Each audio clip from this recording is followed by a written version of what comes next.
Recently, a commenter left a comment on one of my recent videos asking me to share my tarot space here and to show some of my card collections. So I'm going to do that today. Please remember to like and subscribe if you appreciate this video and all that stuff, and let's check it out. Okay, so first off, this is the space where I do my readings. This is the table I use. I had a client yesterday who asked me if I was a Buddhist, and I said no.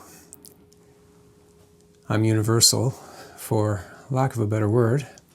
Then we come over here to let's give a quick scan, my bookshelves where I have books, crystals, and assorted tarot decks, basically. As you can see, some decks there. Some decks here. And what I'll do, some more books.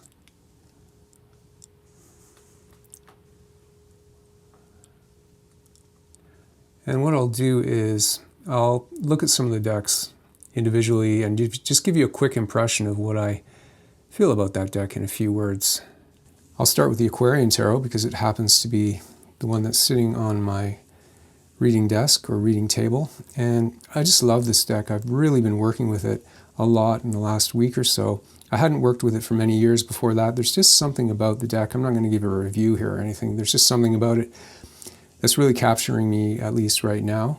I'll share this deck as well, the Gilded Tarot. This is the deck I almost always use. I've been using for readings with clients for many years now, and I've just recently, like I said, taken a break from it to use the Aquarian Tarot. I think it's partially because the artwork is amazing in this deck, by the way, but just I think because it's digital artwork, it's kind of a fatigue or something maybe that happens, and I just find I just need a break every once in a while, and the Aquarian Tarot is hand painted, so I appreciate that. And also I think just sometimes as a reader you need a bit of a variety.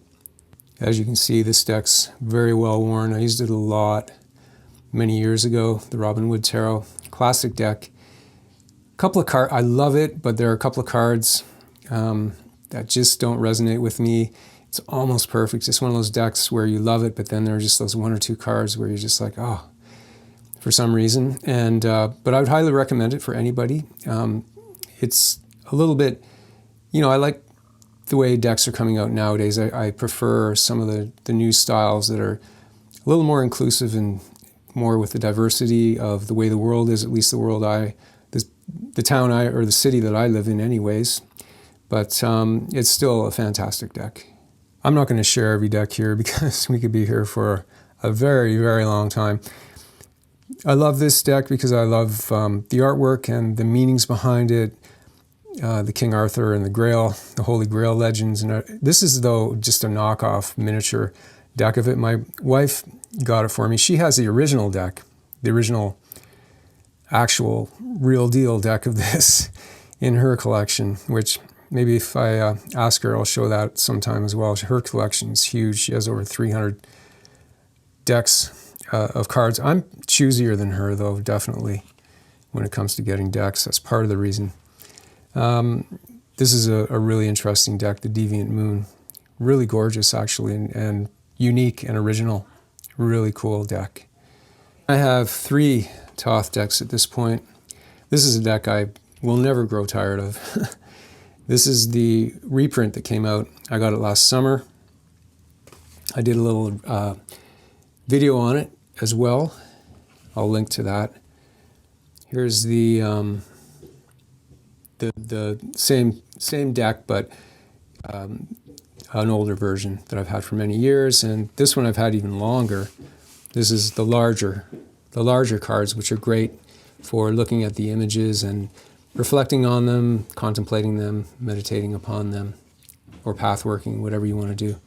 Other decks worth mentioning that I use quite often, Shadowscapes. Something about it, it's really neat. Fantasy deck, beautiful artwork. I like the Druidcraft Tarot as well.